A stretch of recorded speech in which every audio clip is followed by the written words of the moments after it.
Hello everyone. So I'm out here trying to beat the heat again. The forecast says it's going to be about 100 today. So I'm out here about 8 a.m. or so, just trying to get a little bit of outdoor time in. Welcome to Recovery Through Adventure. I'm Jess, and this is a place where I share my thoughts, tips, and ideas relating to outdoor adventures.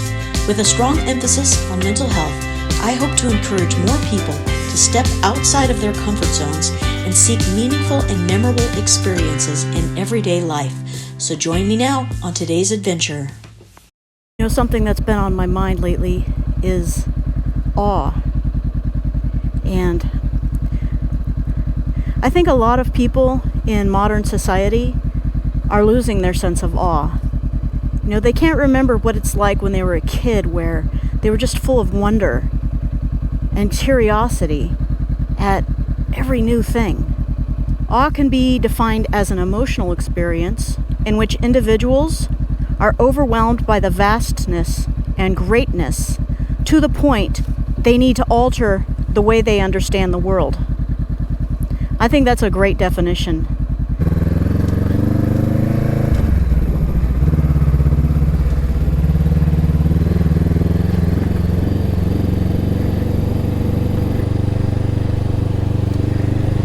So with the temperatures getting so hot, I've been really itching to get out of the desert again.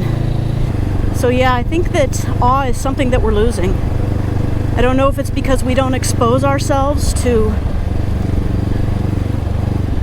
you know, really awesome outdoor experiences, or we're no longer exposed to the natural. And maybe we're just too engaged and distracted by our technology. We really should get out and just rediscover, you know, that sense of childlike awe that we've lost over the years. I can feel the temps already starting to rise, so I might want to start looking for a place to turn around. It does feel good to ride, though. It's been a little harder with the temperatures getting warmer.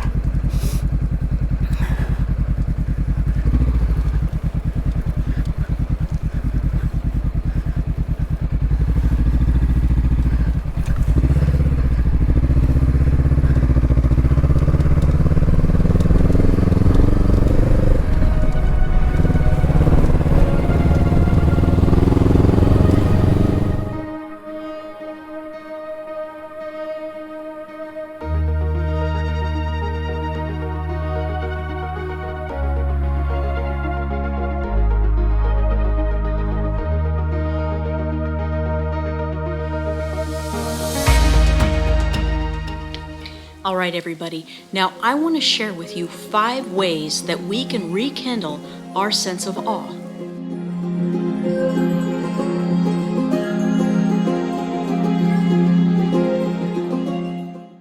Number 1, make a conscious effort to observe the world around you. With practice, you'll find that your life becomes more vivacious and your experiences more powerful. Take these moments to break up the monotony of your day. Now, I think that we all can agree that sometimes going to work, paying the bills, doing laundry, cleaning the house can feel really drudgerous at times. But I believe that we can really invigorate and refresh ourselves by going for a hike or a walk or a bike ride, a motorcycle ride, or just sitting quietly and being. Now, I will be the first one to tell you it's not easy to quiet the busyness of your mind. But with practice, I think that you'll find it's worthwhile. Number 2, it kind of goes along with number 1, but exercise in natural settings. And I mean physical exercise. It doesn't have to be anything strenuous. When we hit the trails for maybe a run, a walk, or a bike ride, oftentimes we have our earbuds in and we're blasting our favorite music, or we're listening to a podcast. I have nothing against podcasts because I absolutely love them myself. I also can appreciate good music, but sometimes it's beneficial to go without it. Going without it means that we have the opportunity to really feel our surroundings. Listen to the birds, listen to the breeze as it blows through the trees. Feel that breeze on your face, feel it on your cheeks. Look at the details of every rock, every tree, every plant, and just really feel the energy of life that is around you and in you. Now, we know exercise produces endorphins. These endorphins give us a heightened sense of awareness and a deeper sense of our connection with everything around us. So I highly recommend you give it a try.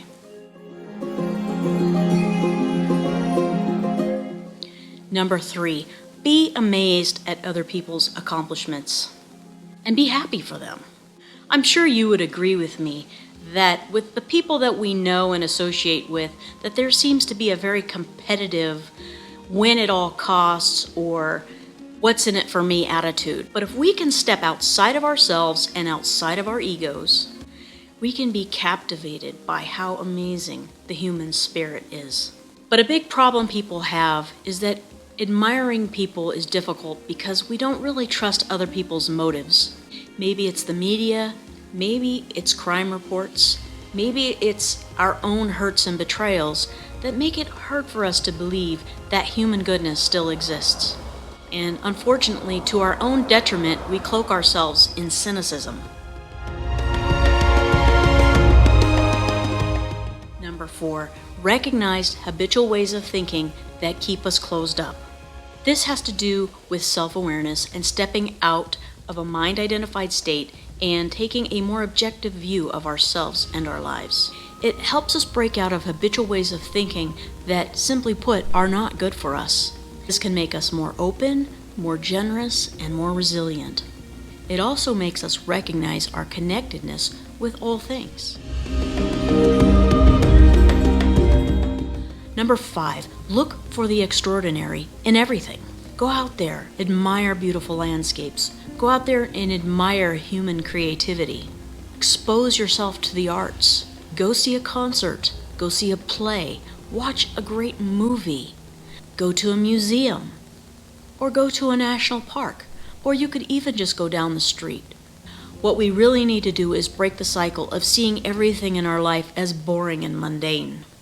Explore and be curious, because life is short, sometimes shorter than we ever could imagine. Don't let busyness rob you of experiencing life. Don't let it rob you of that sense of awe that we all so desperately need. All right, everyone, thanks for joining me today. And if you liked this content, please hit subscribe and hit the thumbs up. Also hit that little bell icon you see down there. You'll be notified of all new content that I put out. I would love to hear your thoughts about regaining a sense of awe and things that you do to cultivate that sense of awe, that curiosity. All right, thanks again. I'll see you next time.